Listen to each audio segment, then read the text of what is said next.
Well, hey everybody, we are back for the second week in a row. Nobody thought it would last, Steve. They all I just thought It was so fast. it was so fast. Nobody thought this would work, and here we are, twice in a row. Second attempt at a podcast. You should know these are done without a net. These are unrehearsed, and I kind of wish we had theme music. You Well, know, we talked about Lonnie last week, and Lonnie had his own theme song. I don't know what if you knew that. what was his theme song? It went, "Friend, will you remember me? Think of me, pray for me. When another day is through, I'll still be friends with you." That's a really bad melody part of it, but I this like sent, it. No, I like it. I've often thought that preachers should have walk-on music like fighters do. When ooh, fighters come into the ring and they play a song or a baseball player walks up, what would be your walk-on music if you were preaching this weekend? What would you oh my use? gosh. Yeah, probably he still hasn't found what he's looking for. I If you want like to get a that. secular I song, like yeah, yeah, because I'm yeah. still looking. Yeah. I think the guitar intro to Sweet Child of Mine by Guns N' Roses. I would use that as walk-on because it's pretty long and you could linger. You could take your time. You could I walk. often think of you in the context of Guns N' Roses. I thought you probably do. Yeah, the hair, the whole thing, Big fan So of guns, big fan of roses. Um, we are going to talk today a little bit about the idea of church planting, church pioneering. I know it's something that's been important to both of us. We talk about it a lot, and mhm. Steve has a ton of experience, more so than me. Looking back to the days of the vineyard, roughly like how many churches came out of the vineyard, would you say? In Cincinnati, you mean? Of Yeah, course. yeah, planned. Well, if you count the non-vineyard churches, Yeah, I think easily about 12. about a And dozen, so, about a yeah, dozen yeah, plants, mostly locally there, I think. right. And And some of them are like just exploding, doing very, very well. yeah, there was one up in Dayton that several thousand. And there's several that are in the multiple hundreds for sure in Yeah. Cincinnati. Van Cochran, I think in Northwest, I think is That's doing right. well. So it's Very super well. cool. Yes. Super cool. Back in those days when I was on staff there with you, I remember we had this steady stream of people who wanted help, who would come and Yeah. say, "Hey, can you give us input?" I remember doing pastors' conferences with Mhm. you and teaching and stuff like that. And I was thinking back, I got a call one time from Donna Hearn. If you remember, Donna was an admin person there, and she said you were not senior pastor anymore. You had moved on, but Dave was the senior pastor. She said there's this church that wants help, and they want to meet with Dave, and Dave's busy, and would you meet with him? I said, yeah, I'll meet with them, whatever. So I said, when are they going to be here? She said, oh no, they're going to be here in a minute. So I go down to the atrium, this big meeting area we all use, and these guys walk in. And the first thing I notice is they're older. Now, I wouldn't say that now because I'm older, but I mean, this is 20 years ago. And these guys are in their 60s. And Okay. Oh, that's old. Wow. yeah, it's pretty old. I mean, in the church planter game, that's not young. Definitely. And they're wearing really drab brown suits. I remember at my first glance, my first thought was King James only fundamental Baptist. I mean, I honestly thought, okay, that's an interesting choice for them to come to us for help, but it is what it is. Mhm. So we sit down and we start talking, and they're very enamored with the vineyard. They love what they see. Mhm. And I asked him a little bit about their church, and he said, well, we're Swedenborgians. Mhm. And you know how your mind just kind of doesn't da, da, da, runs through the data, and the only thing on the file that comes up is the word Swedenborgian and cult. That's all I remember. Couldn't have told you why. That's right. I couldn't have told you Yeah. where they were a cult, but I just remember, oh my, these guys are a cult. And I mean, the truth of it is they really are. They're founded, I don't Yeah. know, in the 1700s, and they're kind of Mhm. Christian Scientist-esque, is a little Yeah, bit, that's right. and with a little universalist twist. They believe in Jesus, but they think if you're sincere, no matter what you believe, you really are believing in Jesus as well. And so everybody's home free. So as I'm sitting there, I'm thinking, I don't want to help these guys. Like this is not the kingdom we're here to build. And so Mhm. I've got to find a kind way to say, welcome to our church, have our coffee.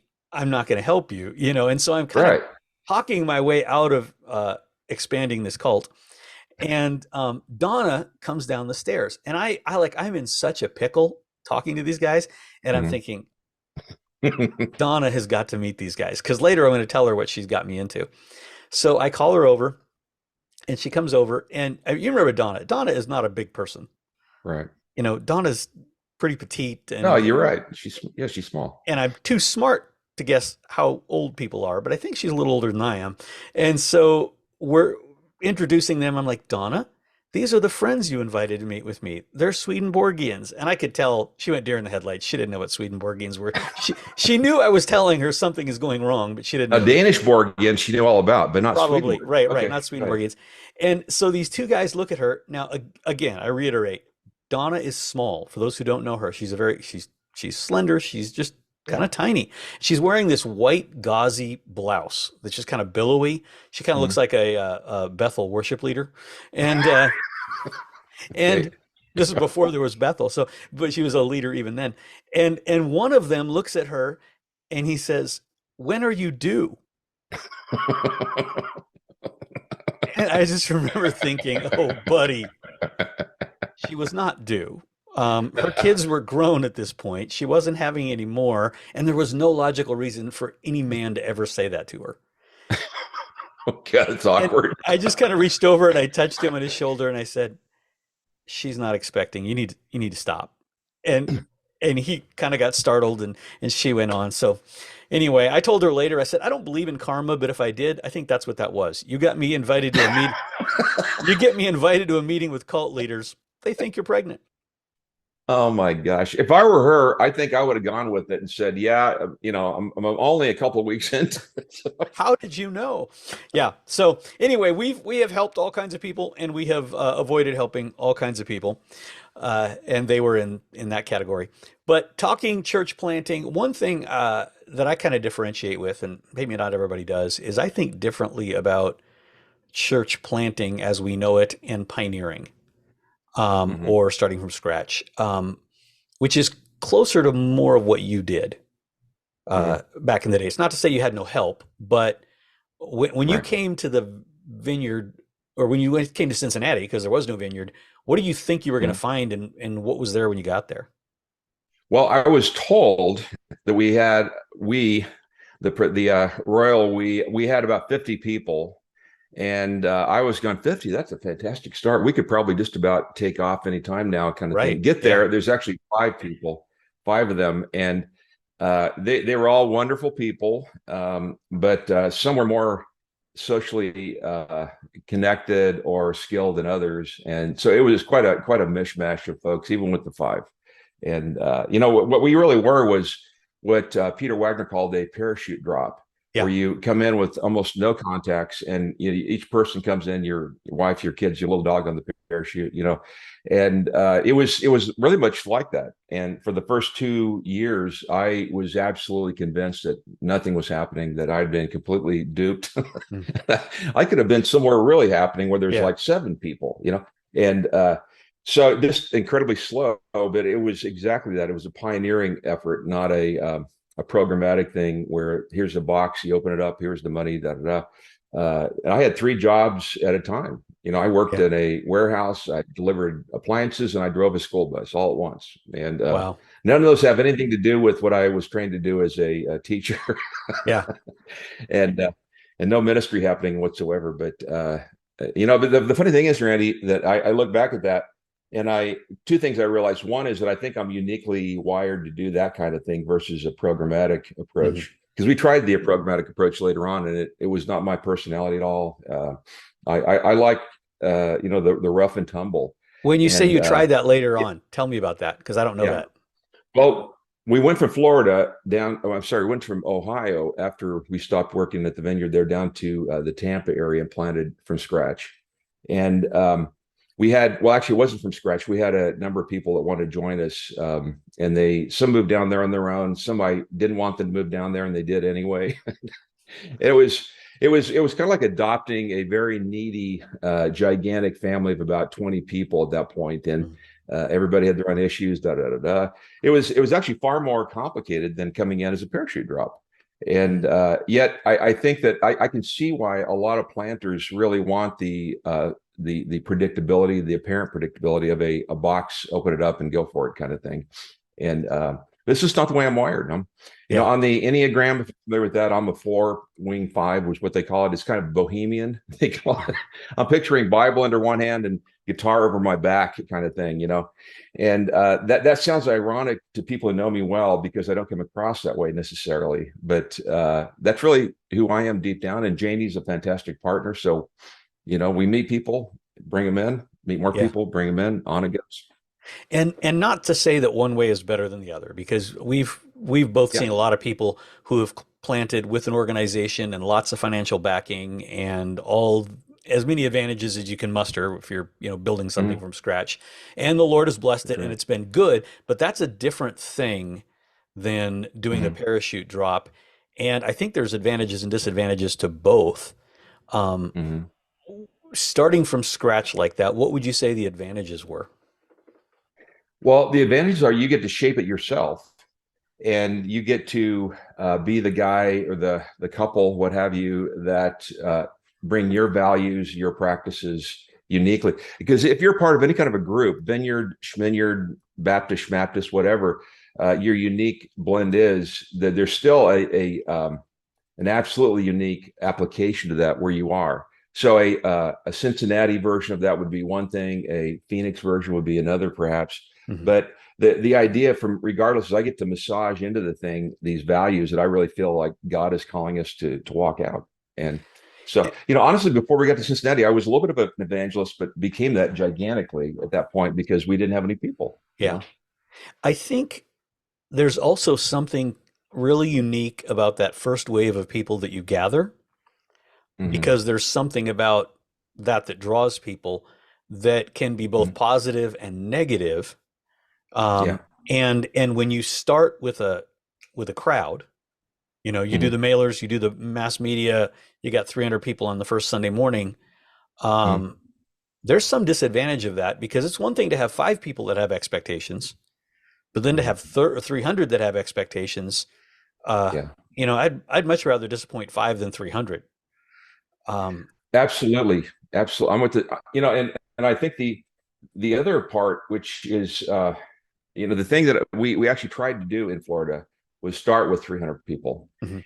and we managed to get about 150, I think, on our first Sunday on it was Easter, a number of years ago. Or if you're a fan of of movies, Easter's, and but you didn't get that one No, anyway. Okay, I got but that one. I got that one. okay. But what we figured out is that it's so unorganic that it felt fake to me. It felt like these people don't know me. They don't know Yeah. us. They're coming in because they got a flyer or what have you. But what we want to do is have people that really get it and that really are, entrenched in the same kind of thinking that we have, Mhm. and it'll change the city. Thing that I kind of came to figure out is that if you don't start organically, it's not going to be fun. It's Mhm. going to be the outside trying to shape you into something versus an organic inner explosion or inner growth out of the heart of God that God gave you the vision for. Mhm. So without a vision from God, it's going to be very difficult to make it work and make it zing and make it full of life. Because that's ultimately what God calls us to do is express His unique expression of that in that city. And I think that with the instant crowd, and again, there are great churches that have been started this way. I don't mean to sound negative about it, but I look at it and the challenge that I see is that Mhm. one of the great formers of community is common adversity.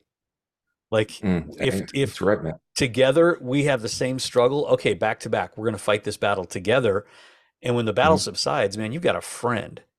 As Yeah. opposed to fill the crowd, these people. Now you can mitigate that with with quick formation of small groups, and you can get around it. But it's a challenge you don't have is if they come as consumers, they stay as Mhm. consumers, and you Mhm. don't have that common adversity that glues people together. Um, That's right. I also remember sitting with you in Starbucks in Tri-County Mall. First time we've ever, no, not the first time met, second time we met. I think we talked last week about you praying for me under the auditorium. But Mhm. about a year later, Chris Beard from there in Cincinnati arranged you and I connecting. And we met on the night when we were having our first like gathering meeting. It was the first time that Hmm. we were going to have anybody together, and I was so excited. And I told you we've got these great people, and we're going to meet the first time. Do you remember what your response was to me? No, Quote, I'm afraid quote, to ask. quote. Now, keep in mind, I'm as intimidated as I'll get out to meet you. Like I'm just like petrified. And but it's an Oh, exciting day, and I'm telling you all about this. And you look at me, and the first thing you say is, "Don't get too attached to them. They'll be gone in 2 years." yeah. And you missed it by 2 weeks. And I think you're a false prophet because you were right, and that doesn't make those people bad. But Mhm. you used the analogy of scaffolding at the time. I don't know if That's you right. remember talking about that, but like, how Mhm. would you describe that? Well, when you build a facility, a building, what have you, you have to put scaffolding up before you can assemble it properly. Otherwise, it's complete chaos. And so you have these.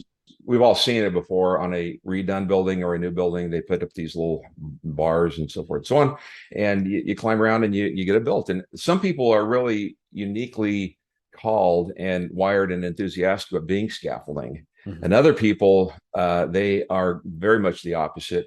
And in fact, when you start a new church, you will always have a large percentage that are scaffolding that will not be around for a long time because their joy is undoing the chairs, unfolding them, and setting up sound equipment, and on it goes. But those who are long-term wired will be the ones that will grow bored with maintenance, any kind of maintenance mentality. So Yeah, uh, and what happens when the building is done, the scaffolding comes down.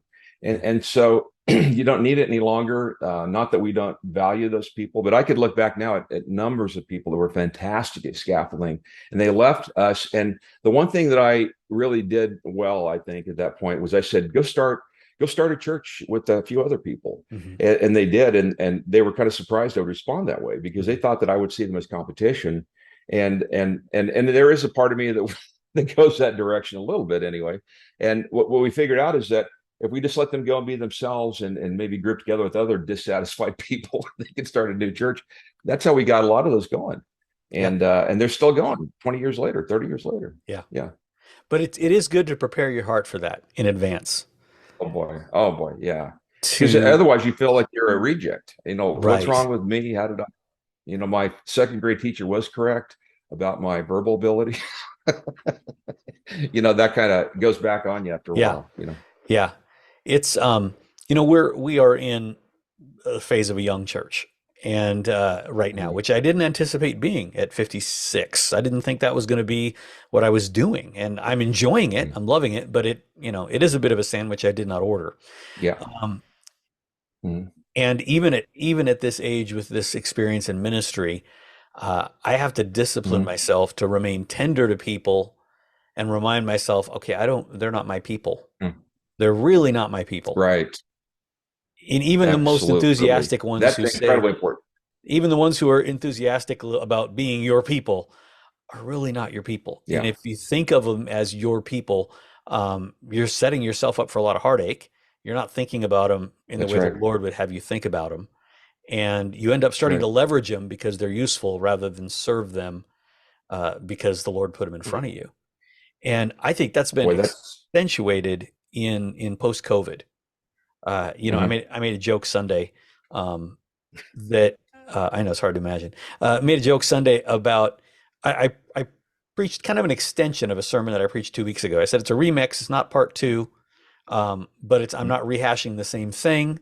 I said, Mhm. although post COVID, you could preach the same message twice in a row and only a few people would know it, and it's true because post True. COVID, it's like standing on a train depot preaching at a train that goes by.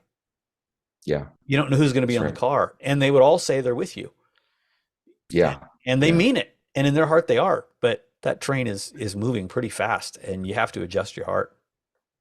I'm meeting with Carl George a little later today. Most people don't know his name that are watching, perhaps, but he was a major voice out of Fuller Seminary, Fuller Church Growth Institute for years Mhm. and years, and he's getting together with a few of us today on Zoom, and that's exactly the issue we're going to ask him about: is where Mhm. do you go from here with the medium-sized church, especially because Mhm. it's small churches seem like they're having an easier time.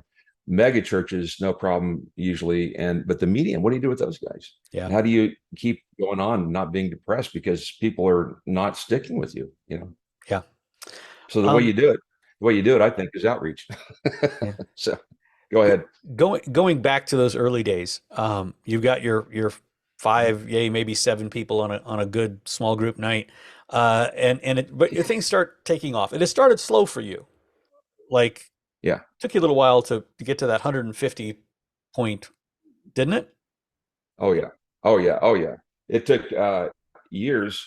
I spent 2 years just I call it now serving time in Cincinnati, kind of like you're in jail, because it was unusually bad weather for like 2 years. This sounds like a hard to believe, but It's it just was. I mean, everything a was going 2 year against string us. of bad weather. Exactly. Only in Ohio would that be possible. And but I what we just hung in there. I think a lot of us do with grit and saying I'm not going to quit because where do I go back to? There's nothing to go back to. I burned the boats, you know, and on it goes. And so what we did is I kept just saying we're going to keep loving and keep serving and see what happens. Well, after 2 years, I am in a bus parking lot at the before the crack of dawn, 5:45 in the morning. I'm doing a complaining episode with God. You know, what in the world's going on? And I clear as a bell, Randy. I get this inner thought that the problem is that you are boring, Steve. But and then I get this instant, response back. But what Jesus did is not boring. Mm. And so that became an ongoing conversation. And what I was complaining is there's no people, there's no momentum. I came from LA where on our first Sunday had 100 people, and Hmm. after 2 years had about 2,000. And being there with Bob Dylan didn't hurt anything, by the way.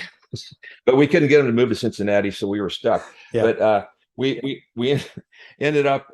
God says, if you will do the simple things, if you'll start washing the feet of Cincinnati, loving Cincinnati, no donate, no strings attached, then your problem will be what to do with all the people. Hmm. And I got to tell you, 10 years later, not to the exact day, but pretty close. 10 years later, we had 4,000 people, Hmm. and we were running 7 services on a weekend at a facility we bought later. But incredibly to me, it was a story of endurance, really, more than anything else. Just Yeah. hanging in there, and I am not built to endure. I'm not sure any of us are really, but just hanging in there and keep on doing the next thing God gives you to do. Wimber called it our marching orders, and I got that day a download from on high of marching orders: love, serve, wash the feet, lose money. Hmm. What about gaining money, Lord? Well, I thought we were here to grow this thing. Oh, no, no.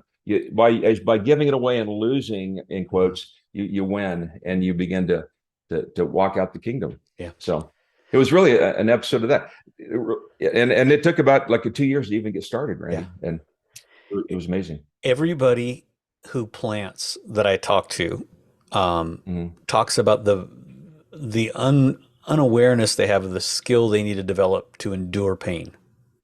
Mm-hmm. That Mm-hmm. and there's no trick to it. There's Yeah. not one, two, three. There's no seminar, but there is a ton of pain. There's a ton of what feels like rejection Mm-hmm. and Oh, this boy. constant onslaught. And especially in our current world, where you can flip through your phone and see, all your buddies' churches all over the world that are, Yeah. now I realize everything looks cooler on the internet, but they've got more people in that Instagram picture than you had in your whole crowd. And it's true. I mean, it's funny, but it's true. It was And Photoshop. it's Photoshop. Those people were in that other guy's church too. That's a stock photo. No, there there is endurance. It isn't about being the best Yeah. preacher. It isn't about being the best motivator. It's honestly Mhm. just being the guy who hangs on longest and the last man standing wins. I'm not going to quit. I can do many things, but quitting is not one of the options. Yeah. And I'm going to keep on showing up and keep on. And my wife may get mad and not show up all the time, or vice versa. And yet I'm going to keep on. I'm going to get back on the horse and keep doing it, man. That's another common thing I've There ought, talked there, in there almost ought to be every. a seminar, Randy. A church paying for church planters. That'd Yeah. be an idea. I don't know if it would work or not, but it wouldn't be real popular probably. But enduring pain. Almost every church planter I've talked to has also told me that at some point their wife has looked at him and said, "I don't want to go to this church." That's right. Well, you kind of have to. Oh It's man. just it's that hard. People who haven't done it do not understand. Uh, Yeah. but they do. What is aside from the ability to endure pain, which Mm. could also make us a slug? What are some other characteristics you've seen in planters or pioneers over the years that you Mm. go, yeah, that's super helpful. I think that people who are willing to expand their borders and their skill Mm, sets. For example, um, one thing that I did out of more need is learning to play guitar and leading basic worship anyway, knowing a few songs. mhm. The thing most people that don't play guitars don't know is there's only about four chords you need to know to Yeah. play.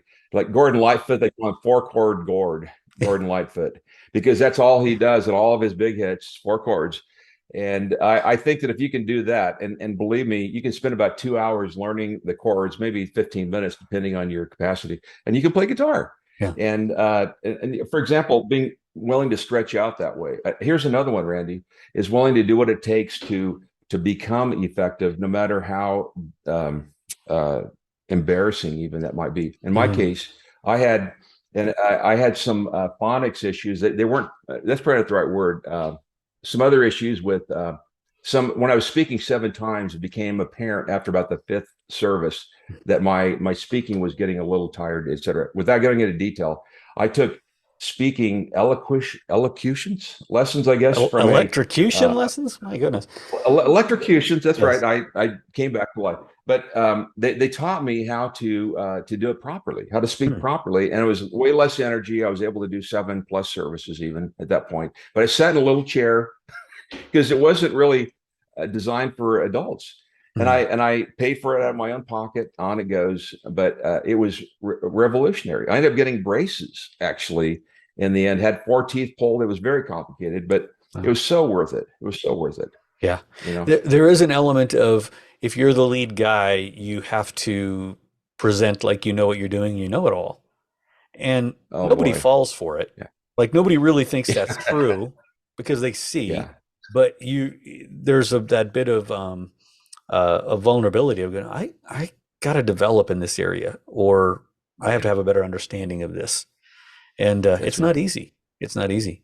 No. What, tell me a little bit about what is the personality type of a parishioner, for lack of a better phrase, who is drawn to this, good and bad? Because there's both.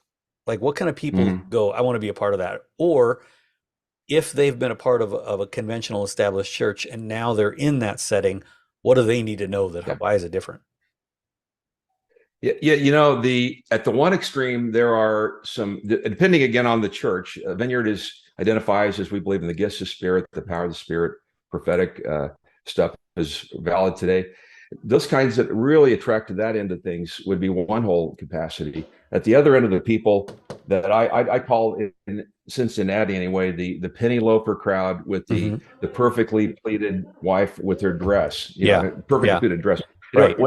What ends up is that there's stories on both, and what I figured out is that both are hungry for God. Mm. Both want to know God in a more profound way. That's why they're here, and they want to be accepted. Hopefully, I think that's part of it too. They don't maybe have words for all that, but at the conservative end of things, there's a tendency to be an advice giver, which I find Mm. a little bit difficult to tolerate because you end up getting advice from people sometimes that aren't really they've not been there, done that, and I appreciate it. But Hmm. anyway, they're over here at this end conservative. The other end is the crazies, and we've had so many stories, Randy, that were looking for God, but expressing that in some odd ways. The lady who felt that God said baptize the entire 1 o'clock p.m. service in Evian. And she had the Evian. She opened the lid, and as we're singing and worshiping songs, worship songs, she gets up and starts running around the entire auditorium. And to get out and get the whole group, she had to run out into the entryway for a little bit to get into To the make other it back door around to into go the other around one room. more 3 times, Father, Son, and Holy Spirit. She sprinkles water on people she's And running the for. ushers, where are the ushers at? They're opening the door for her. That's I mean, awesome. I'm sitting there going, I have about 18 things wrong with this, but the main thing is the ushers opening the doors. One They, lap of the my, auditorium is understandable. It's the second and third one that are hard to understand. yeah, and yeah, oh my, and the smiles, oh, please come on right through. You know that Oh my, comment you made about the advice givers. Um, yeah. it's crazy to be in a vocation where Hmm. almost everyone knows how to do what you should be doing. Like, and Yeah, they're happy to tell you. yeah. And they have no idea, and they really do mean well. I had Yeah. a friend who was an They mean attorney. well. Yeah, no, he's an Yeah. attorney. He was a very successful attorney, and Mhm. he and his partner were believers. And he said at one point, he said, "Yeah, my partner and I, we've thought about starting a church. Just like Oh, okay. and Why not? because I couldn't stop myself, I said, that's fascinating. I said, because the youth pastor and I were talking about opening a law firm. It's this I idea love that their idea. we mean well, surely how hard could it be? I've watched a little television, and but nobody gets as much advice as pastors on how to do their job. Well, that's brilliant. I'm going to use that one in the future. Next time somebody tells me something like that. What do you do? Oh, I'm a mechanic. That's exactly what I was thinking of I starting with was thinking Randy. about He's doing moving that. out of Kansas. Right, right. We're Yeah, going to do yeah. it. Well, one last thing I want to talk about, and a lot of these questions actually come from discussions we've had over the years and things that you've said that Mm, that I've just pondered and watched them unfold. Um, mm, Somebody asked me one time, "What's it like hanging out with Steve?" And I said, "He talks, I write things down, I figure it out later," and that's largely been it. And although when you said this I got instantly. mm, We were in Cincinnati, and we were mm, at Homerama, which is a big like home show. And mm. our wives are walking through the houses, and we've already seen enough houses that we can't afford, so we decided to just sit on a bench. That's And right. you made a comment about um, uh, the local church's affiliation to a larger group. Whether it's a Mm, denomination or some, there are denominations that say, no, we're a fellowship, but we're really a denomination. What's the difference? Who cares? And you mm, talked about politely keeping those things a little bit at arm's length. Not that you're not a part of it, but yeah, I think the actual phrase you said is whatever group you're a part of, do the minimum you have to do to be a part of that group mhm. because the people you're ministering to don't care. That's right. How Yep. did you come to Yep. that? Did you always think about things that way? Because that's affected me. Like, if you were wrong about that, you've loused me up for about 25 years because I have held that very, very close, and I've infuriated a lot of people who wanted me to be a Yeah. part of the big thing, and I just didn't want to be a part of the big thing. What are your Yeah. thoughts on I say it slightly differently about being the minimal. I would say be low, whatever the version is, low Methodist, low Vineyard. And in fact, John Wimber was the one who coined the phrase that I've used many times, Vineyard Schminyard. And then he went on to say Baptist, Baptist, Lutheran, Schmutheran, and so forth. It's not about the group. Very few people, the ones that are life giving that you really want to have a bunch of, they could care less about it being a part of that group. it? Or if they came initially, that was the curiosity, but that isn't what kept them. Mhm. Is that? And I've seen time and again where what we've felt called to do was in conflict, slightly anyway, because when you're doing what would be the right word, I guess, iconoclastic things, or you're taking the lens and blowing it apart, it makes people mad. It makes some people very glad. It makes some people scratch their heads and go, "What was that all about? I don't know Yeah, why we have to be different." Well, you're just being who you are. You're just yeah, being, expressing that unique Vineyard, Schminyard, Baptist in that local context. And you may not even look like all the other churches of your group, all grouped together. You're enough that you fit, hmm but you don't have to be the ultimate expression of that, whatever it is. yeah. And so, yeah, And you did a ton of outreach there. Did the people you were reaching care that much of your church affiliation? no. In fact, they were skeptical for the longest time, and I got point blank asked, "Is this a cult?" And because Like, we, in no, the those are first the few years, Swedenborgians. They're over there. yeah, yeah, they're down the street. They got the brown suits, and Yeah. they're asking about people that are pregnant. But what we had to do was establish credibility. There's a movie called Saint Vincent with Bill Murray, blah blah blah. He is a good-hearted guy. Goes into to take all of his money out of the bank and to give it to a great cause, blah blah blah. And as he hears he only has $250 in the account, he puts his head against the window and he goes, "Oh, well, I'll take it all at once." She goes, "No, no, you don't understand. You know, you owe us 250. You're in the red, not the black." What? And he goes, "Well, here," she goes, "It's like this. Here's you. This is zero. Here's you. You're down here." And I think a lot of people relate to that very simple thought is that we have no credibility. We haven't made deposits in the community. Mm. We haven't gone out and done anything to identify ourselves. In fact, we're either non-existent or fully camouflaged. And so we've got to get out there and love until they ask us why we're loving them, to serve them till they ask why we are serving them. On it goes. Yeah. And you were never ashamed of being a vineyard. It was part of the name of the church, but Correct. it wasn't the forefront, the calling card. No, not at all. Yeah. And yeah, in fact, people would often get it wrong, and I always found that funny. They would say something about grapes or Grapes. something about, yeah, some agricultural word. I don't remember what it was exactly. And to me, that's funny. That's not a failure. That's a funny thing. Yeah. Yeah. Tell us a little bit about the Waffle House story you were telling me earlier about, and if those people even cared. Yeah, they could care less. What happens is that every Christmas Eve for years, I don't know if they're still doing it in Cincinnati, but we would give away donuts on the way out the door after the Christmas Eve service. We had multiples of those too. So whatever one you came to, you got fresh, hot, Krispy Kreme donuts with the map on top of it, encouraging you to go somewhere where people had to work on Christmas Eve. Mhm. Because there's a lot of people that they can't be with family. On it goes. They're firemen, policemen, they're restaurants. On it goes. And so we had these maps. One crew went off the reservation, so to speak. They were going to their whatever it was, their allotted location. There's a half a dozen people in a van. Hey, let's do this. Let's go to Waffle House. This is before the famous Waffle House chair throwings that have been in the news lately. Right, right. And so they go in and just say, we're going to go serve them. We're going to give them the donuts and then serve all the employees. One guy goes back and says, I'm going to wash dishes. The dishwasher guy goes, what? Just And he took says, over. take a break. Yeah, he's out there smoking in the parking lot, the dishwasher guy. Then other people start clearing tables. They start asking, what can we do for you that would show you a little bit of practical love? And they said, well, you could do this, empty the trash. They did that.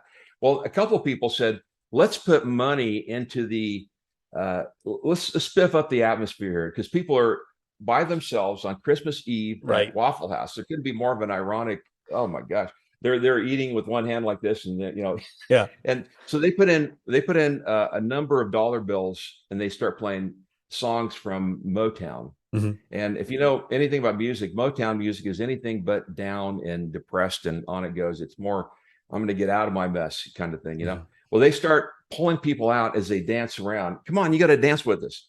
And without hesitation, all the people said in the tables, I can't dance. I'm too depressed. Come on, you can dance for 5 minutes with me anyway. Pulls them up, and people driving by have to see, they're all dancing at the Waffle House. What is this all about? Well, anyway, I hear about it later on. They end up leaving when it's all done. It's a fantastic time. About 2-3 weeks later, I get a call. There's a psychiatrist on the phone wants to talk to you. And they go, is it Dr. So-and-so? Because he's my psychiatrist.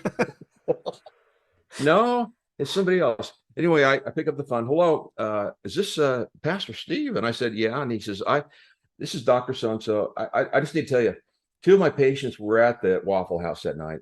They didn't know each other. They still didn't know each other, but they both were on heavy doses of antidepressant meds, especially at Christmas, because they have so many rejection memories in their heads. And I've seen both of them now since then, and they're so much better. And they both pointed to this. What's so different about this Christmas? They made me dance at the Waffle House. Wow. They made me dance. And so I said, I thought he was going to reprimand me for making Right. him dance incorrectly or something. And the guy says, no, I was calling to thank you because I've lowered their medication levels. And Wow. this is the first time I've done that, actually. And Thank you, thank you, thank you. And that's the first time I got a call from a psychiatrist where he thanked me. Yeah. and and yet I think that is part of the story is be willing to go off the reservation, be Yeah. willing to do what you're all about, maybe be misunderstood, even by your own group. Yeah. And I got to tell you, even within Vineyard world, I was criticized roundly often by other Vineyard pastors mostly. And yet the depressed people at Waffle House, they couldn't be more They excited. were big And fans. those are my people. Yeah. Those are my people. Waffle House. Not the pastors. Those are not my people. These are my people. Yeah. No, I And it's totally like the old prophecy. get that. It's like the old prophecy you've heard in a Pentecostal church. These my people, I call you my people because you are my people. If you're not my people, I wouldn't call you my people. Because you are my people, I call you my people. These That are whole my thing was people. about These guys Waffle at House. Waffle House. I had no idea. It all makes so much more sense now. Um, Absolutely. It's a true. the, talking about the random prophecy, you remember Clyde Miller. Clyde pastored in Yes. Cincinnati. Clyde knew everyone in Cincinnati. If he had asked you to lunch, Oh. realize this was an all-day event because you just couldn't get through a restaurant without everybody talking to Clyde. Everybody loved Clyde. And Clyde Oh. was a Oh. denominational official for a while. Uh-huh. And he was the guy that kind of inherited every mess. He'd have to go clean up the mess. And Mhm. so he heard there was a church in Northeast Ohio that was about ready to split, and it was ready to split over how they were observing Christmas. Um, you know, What? you had the hardcore, Santa Claus crowd, and then you had the hardcore, the Christmas tree is a satanic symbol. I mean, we every year it's the same thing. So anyway, they're about to split, and Saturnalia treat. Yeah. right, right. Heard all that. So Yeah. Clyde goes to, and they were supposed to have a business meeting after the service. And so he's in Mhm. the service and tensions are high. Like we're singing this, they're singing the songs, and but it's tensions are high. And so somebody stands up and has a prophetic word. And their word is, thus saith the Lord, lay off Santa Claus. He's a good man. He does a good work. I've Oh my gosh. I've always remembered that. Lay off Santa Claus. He's a good man. He does a good work. Oh, he said, "Good. Thus saith the Lord, lay off Santa That's a pretty high endorsement, I mean, it's got the thus saith the Lord on it. Well, anyway, hey, it's Claus." been good to just chat about these things that are so important to us. And two people specifically, I think, who often are hurting and are often struggling and, probably need a good story and a Mm, good laugh as much as they need anything else that we've been able to give them. absolutely. But before we jump off, could you pray for those church planters or people who have stumbled into a church plant and found themselves Mhm. there and realizing this is hard? Yeah, And it is. if you would just Yeah. just pray for them, and we'll call it a day. Yeah. Oh boy. Come, Holy Spirit. Come, Holy Spirit. Rest upon each of us, in particular, those that are planting, those that are aspiring to plant. I pray power. I pray courage. Hmm. I pray an enduring spirit. I pray an enduring spirit by the power of God's presence Himself to be with you, to be upon you, and to move through you. And I pray specifically that you would not plant a church as much as you would change a city. Hmm. In Jesus' name, amen. Amen.